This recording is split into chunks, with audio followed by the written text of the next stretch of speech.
this is Mark 1, 16 to 18. As Jesus walked beside the Sea of Galilee, he saw Simon and his brother Andrew casting a net into the lake, for they were fishermen. "Come, follow me," Jesus said, "and I will send you out to fish for people."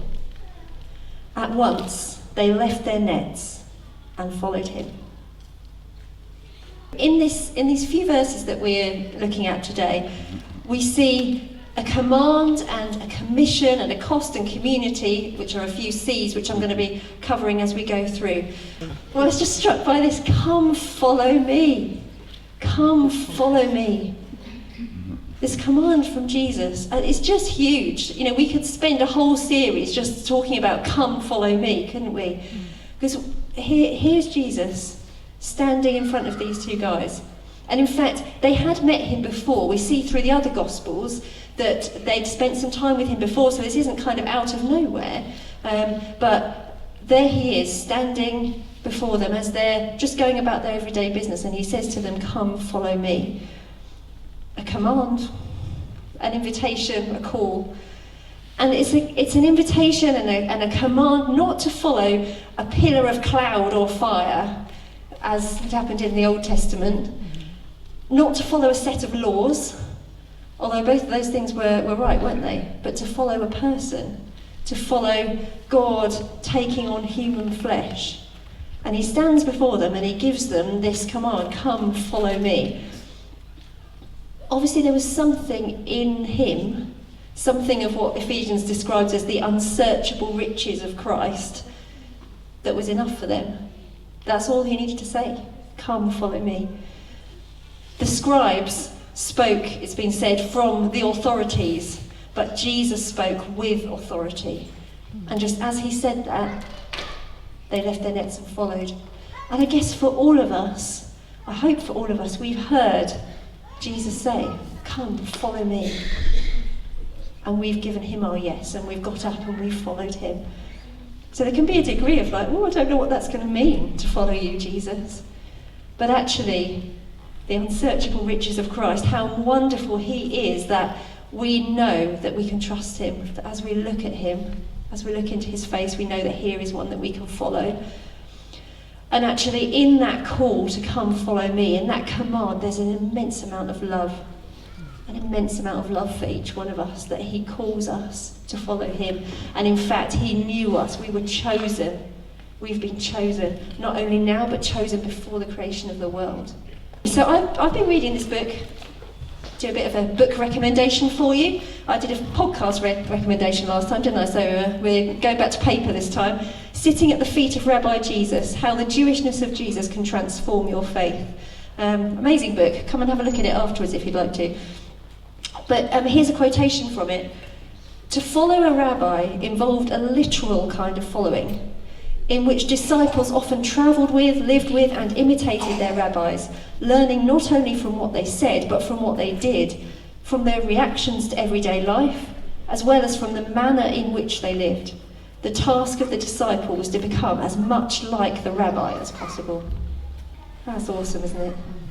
And that's what the disciples did. They did learn, didn't they, from the manner in which Jesus lived. They did learn from his everyday life, from literally travelling with him, walking with him. So when we call this series Journeying Together with Jesus, that's not some kind of like, you know, esoteric kind of thing, but actually the original disciples, they did literally journey together with Jesus. So what kind of things might it look like? I was just kind of plucking a few ideas of what some of these things might look like. This isn't a game of blockbusters, by the way, in case you're wondering. I don't know if you can read those, but different things that in practice it meant for Simon and Andrew and the other disciples when they followed Jesus. So it meant listening to his teaching.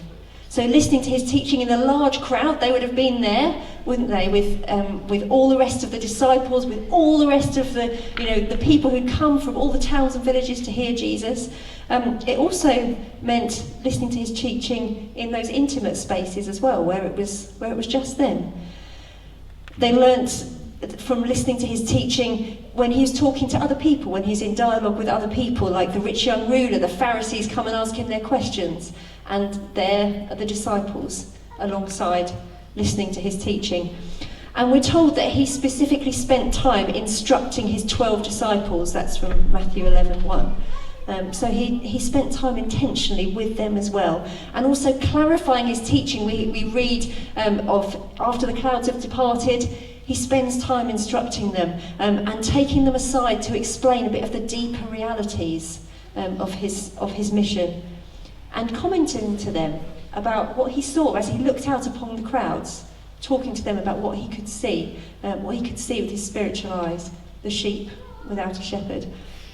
So they were listening to his teaching, they were watching Jesus perform miracles. That's what their discipleship looked like, that's what it looked like for them to journey together with him. And they also saw, not only, like that quotation said, not only the miracles themselves, but the manner in which they were performed. So they saw the compassion that was behind those miracles. They saw the fact that Jesus stopped on the way to raise that little girl for a woman who was touching the hem of his robe and who needed him. They were learning and journeying together with him, not just seeing the miracles themselves, but seeing the heart behind them. They watched him cry as well, didn't they? His best friend died, or one of his close friends died. He cried.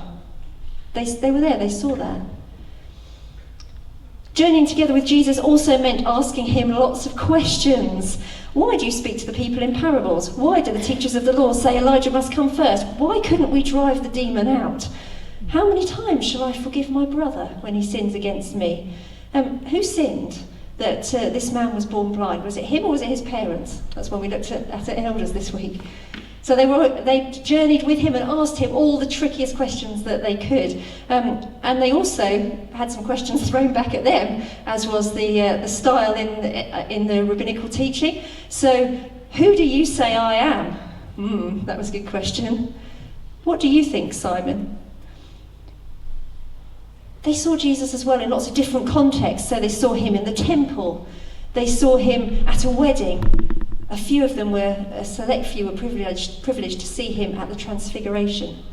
That's what it looked like to journey together with Jesus as one of his disciples. They watched him pray, and of course it wasn't all watching, was it? It was also receiving his authority to go out and to do the things that he was sending them to do, to bring the kingdom in. So that was what the command, the call to follow Jesus looked like. When he said, come follow me, that's what he was calling them into. But what was the purpose of that discipleship? If we could have that next slide, please, Thomas. And just one click, great, thank you. So this is a bit further along in Mark. He appointed 12 that they might something, and that he might send them out to preach and to have authority to drive out demons. That's what discipleship to Jesus looked like, to be given authority to drive out demons, to preach. And something else. I wonder who knows what the other thing is in there. I liked this one. You can click through again, Thomas, thank you. That they might be with him. That's really beautiful, isn't it? Part of the purpose of their discipleship was just to be with Jesus. So we've seen the call to come follow me. But of course the verse that we read at the beginning goes on to talk about the cost, doesn't it? So thanks, Thomas. At once, they left their nets and they followed him. This, of course, was their livelihood, wasn't it? It kind of feels a bit of an all or nothing kind of thing. And I wonder if we've lost this. I wonder if sometimes we kind of, in our society, in the place culturally that we're in, I wonder if we sometimes just want to overlay discipleship to Jesus over the rest of our life. Yeah, I'll follow you, Jesus, and I'll carry on doing the rest of my life. Yeah, I'll follow you. Add it in. Do we maybe drag our nets behind us? Rather than leaving our nets behind, do we drag them behind us just in case? I find it really convicting what these disciples did. They left their nets and they followed him. In fact, Peter, a bit later on in Mark, another disciple, Peter, says to him, "We have left everything to follow you, Jesus." In that cost of leaving, what do we gain? Well, we gain a great commission, don't we? And a lot of amazing stuff, which I'm sure we'll unpack a little bit as we go further in the series. It's interesting. I looked it up that this concept of men being fished isn't something that is new here. You also have it in the prophets, in Jeremiah, Amos, Ezekiel, and Habakkuk. But in those Old Testament prophets, it's very much in the context of judgment from God. Which is interesting in this context here, just prior to this, is repent and believe the good news. So actually what he's calling them to do is to usher in this, being involved in gathering people before this judgment of God that's coming. It was also as well a common description of teachers or philosophers who would capture people's minds through their persuasion, through their teaching. So all kinds of things bound up in that making fishers of men, and of course the kind of clever wordplay that they were catching fish, but now they're actually going to go out and catch men for Jesus. There's one final aspect, one final C, which is the C of community, that is kind of where I'm going with all of this, leading into talking about the discipleship program that we're launching this morning. And I went a little bit further in the book of Mark, and I just picked this out as kind of almost a sort of random example, as it were. One Sabbath, Jesus was going through the grain fields, and as his disciples walked along, they began to pick some heads of grain. It's just a kind of like typical beginning of a story about Jesus and his disciples that we read. I kind of picked it as just being kind of a typical example, because here, what following Jesus looks like is not kind of sorting out an office hour with him and going and spending that time with him, and that's in the diary, and one by one. Actually, following Jesus meant that the disciples were walking along together. That was what "come follow me" meant. They were walking along together with Jesus, and he taught them as he went. So following Jesus and the call to following Jesus was certainly not a solitary pursuit. The call was individual, but the experience is communal.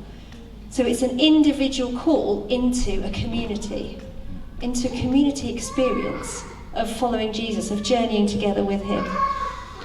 And some aspects of that we instinctively like, some aspects of that perhaps we find quite difficult. Living in this time, in this place, we can tend to have a bit of an individualistic Western culture. Our friends from some other places have a much better grasp of this than I do, coming from this area. But there's all kinds of things in there, aren't there? Not least, they didn't get to choose who their fellow disciples were. And there's the whole thing about, if you look at the group of disciples and who they actually were, that you would never have put this lot together, because they disagreed about stuff and they came from different places. There's also the discipleship process. It's kind of really interesting that there were so many instant healings and things like that in the way that Jesus interacted with people, but the process of our hearts becoming transformed from glory to glory, you see that happening as they went along. He didn't kind of zap them and get rid of their selfishness just like that.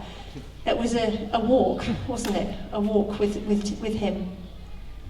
And, he taught them, he corrected them, he trained them as they went along together, as they journeyed together. And of course we see them making mistakes all the way through, which I kind of find quite encouraging personally. Hope you do as well. So thinking about the command to come follow me, the commission that Jesus gave them, the cost, are we prepared to pay that cost? And the community.